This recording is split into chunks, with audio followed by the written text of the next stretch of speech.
Bismillahirrahmanirrahim. Assalamualaikum warahmatullahi wabarakatuh. Halo guru hebat, perkenalkan saya Dr. Rana Empong Teti dari SMA Negeri 1 Cipendei. Kali ini saya ingin menyampaikan masalah bullying terhadap siswa. Mari kita pahami tentang pengertian bullying. Mengutip Widya Ayu dalam buku Cegah dan Stop Bullying Sejak Dini, bahwa secara etimologi bullying berarti penggertak, orang yang mengganggu yang lemah. Menurut UNICEF, bullying bisa diidentifikasi lewat 3 karakteristik, yaitu disengaja atau untuk menyakiti, terjadi secara berulang-ulang, dan ada perbedaan kekuasaan. Bullying bisa terjadi secara langsung atau melalui online. Nah, sahabat, mari kita lihat dampak bullying terhadap siswa. Bullying bisa terjadi kepada siapa saja, di mana saja, terhadap orang tua, terhadap remaja, anak-anak, bahkan balita. Bullying sering terjadi juga di sekolah. Pelakunya bisa guru, kakak kelas, atau teman sekelas. Kita pun pernah mengalami bullying atau ngebully terhadap orang lain. Masalah bullying yang akan saya angkat terjadi pada salah satu murid kelas 12. Siswa tersebut pernah dibully ketika dia sekolah di salah satu sekolah. Karena tidak tahan, dia pun keluar dari sekolah tersebut. Dampak dari bully tersebut, dia kurang percaya diri, malas sekolah, merasa dikucilkan oleh teman-teman. Akhirnya, dia jarang sekolah, yang berdampak pada nilai-nilai mata pelajarannya menurun. Nah, solusi bullying di sekolah SMA Negeri 1 Cipendei, pertama, membentuk tim Satgas, yaitu Satuan Tugas, yang bekerja sama dengan BPBK. Kedua, Satgas Bullying bertugas untuk menekan terjadinya perundungan dan sekaligus menangani kasus perundungan. Yang ketiga, guru dan BP mengadakan konseling terhadap siswa korban bullying supaya tidak takut bersosialisasi. Keempat, guru dan orang tua mengajarkan musyawarah dalam menyelesaikan masalah. Mengutip hasil ratas bullying, Kementerian PPA menyebut ada 6 kategori bullying, yaitu 1. Kontak fisik langsung. Bullying secara fisik paling tampak dan mudah diidentifikasi. Contoh, bullying fisik yaitu memukul, mendorong, menjambak, menendang, menampar, mengunci seseorang dalam ruangan, mencubit, mencekik, menggigit, mencakar, meludahi, dan merusak, serta menghancurkan barang-barang milik anak yang tertindas, memeras, dan lain-lain. 2. Kontak verbal langsung.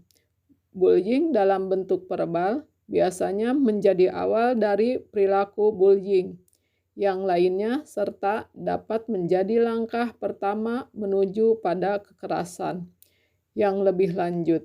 Contoh bullying verbal yaitu julukan nama, celaan, fitnah, merendahkan, mencela, atau mengejek. 3. Perilaku nonverbal langsung. Bullying jenis ini seperti tindakan melihat dengan sinis, menjulurkan lidah, menampilkan ekspresi muka yang merendahkan, mengejek, atau mengancam. Biasanya disertai oleh bullying fisik atau verbal. 4. Perilaku non-verbal tidak langsung. Tindakan mendiamkan seseorang, memanipulasi persahabatan sehingga menjadi retak, sehingga mengucilkan atau mengabaikan, mengirimkan surat kaleng. 5. Cyberbullying. Tindakan menyakiti orang lain dengan sarana media elektronik atau rekaman video, intimidasi, pencemaran nama baik lewat media sosial. Nah, sekarang kita lihat faktor-faktor penyebab terjadinya bullying. Pertama, keluarga. Pelaku bullying seringkali berasal dari keluarga yang bermasalah orang tuanya, yang sering menghukum anaknya secara berlebihan atau situasi rumah yang penuh stres, agresi, dan permusuhan. Anak akan mempelajari perilaku bullying ketika mengamati konflik-konflik yang terjadi pada orang tua mereka dan kemudian menirunya terhadap teman-temannya. 2. Sekolah. Pihak sekolah sering mengabaikan keberadaan bullying ini. Akibatnya, anak-anak sebagai pelaku bullying akan mendapatkan penguatan terhadap perilaku mereka untuk melakukan intimidasi terhadap anak lain. 3. Faktor kelompok sebaya. Anak-anak ketika berinteraksi dalam sekolah dan dengan teman di sekitar rumah, kadangkala terdorong untuk melakukan bullying. Beberapa anak melakukan bullying dalam usaha untuk membuktikan bahwa mereka bisa masuk dalam kelompok tertentu, meskipun mereka sendiri merasa tidak nyaman dengan perilaku tersebut. 4. Kondisi lingkungan sosial. Kondisi lingkungan sosial dapat pula menjadi penyebab timbulnya perilaku bullying. Salah satu faktor lingkungan sosial yang menyebabkan tindakan bullying adalah kemiskinan. Mereka yang hidup dalam kemiskinan akan berbuat apa saja demi memenuhi kebutuhan hidupnya. 5. Tayangan televisi dan media cetak. Televisi dan media cetak membentuk pola perilaku bullying dari segi tayangan yang mereka tampilkan. Nah, sekarang kita perhatikan dampak bullying. 1. Dampak bullying terhadap kehidupan individu. A. Kurangnya motivasi atau harga diri. B. Problem kesehatan mental, misalnya kecemasan berlebihan, problem dalam hal makan, atau susah tidur. C. Sakit yang serius dan luka parah sampai cacat permanen. D. Problem-problem kesehatan seksual, misalnya mengalami kerusakan organ reproduksi, kehamilan yang tak diinginkan, atau ketularan penyakit menular. E.